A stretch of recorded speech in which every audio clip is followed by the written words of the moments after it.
Hi అండి అందరికీ. Meal maker fried rice కోసం కళాయి తీసుకొని 3 టేబుల్ స్పూన్ల ఆయిల్ వేసుకొని తాలింపు గింజలు, ఆనియన్స్, పచ్చిమిర్చి, కరివేపాకు, క్యాప్సికమ్,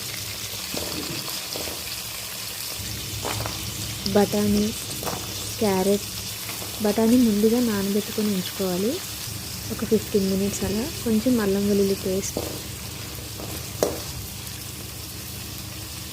మొత్తం మిక్స్ చేసుకొని మూత పెట్టుకొని కొంచెం ఫ్రై అవ్వనివ్వాలి. ఆ తర్వాత టమాటో కూడా యాడ్ చేయాలి. తర్వాత ఉడకబెట్టుకొని ఉంచుకున్న మీల్ మేకర్ని అలా వాటర్ లేకుండా మంచిగా పిండేసి ఇలా ఫ్రై చేసుకోవాలి. నా దగ్గర స్ప్రింగ్ ఆనియన్స్ ఉన్నాయి, అవి కూడా వేసాను. అవి లేకపోయినా పర్లేదు. కొంచెం పసుపు, సాల్ట్ రుచికి సరిపడా, ధనియాల పొడి కొంచెం, కారం మనకి టేస్ట్కి సరిపడా,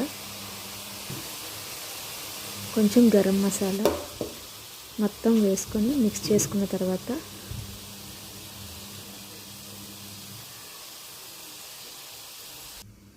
మూత పెట్టుకొని ఉంచుకోవాలి.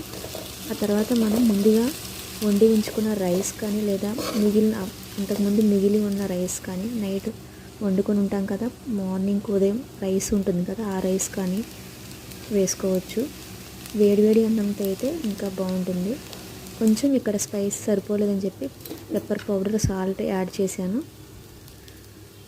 అసలు ఫ్రైడ్ రైస్ చాలా బాగుంది టేస్ట్. ఇంకా ఇది వేడివేడి అన్నంతో అయితే ఇంకా చాలా టేస్ట్ సూపర్ ఉంటుంది.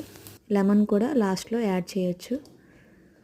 కొత్తిమీర, పుదీనా కొంచెం గార్నిష్ చేసేసుకొని ఇంకా లెమన్తో సర్వ్ చేసుకొని తింటే, దీంట్లోకి రైతా కూడా సర్వ్ చేసుకోవచ్చు. అంతే అండి, ఎంతో టేస్టీగా ఉండే meal maker fried rice ready అయిపోతుంది. మిగిలిన అన్నంతోనే కాదు, వేడివేడి అన్నంతో కూడా చేసుకోవచ్చు.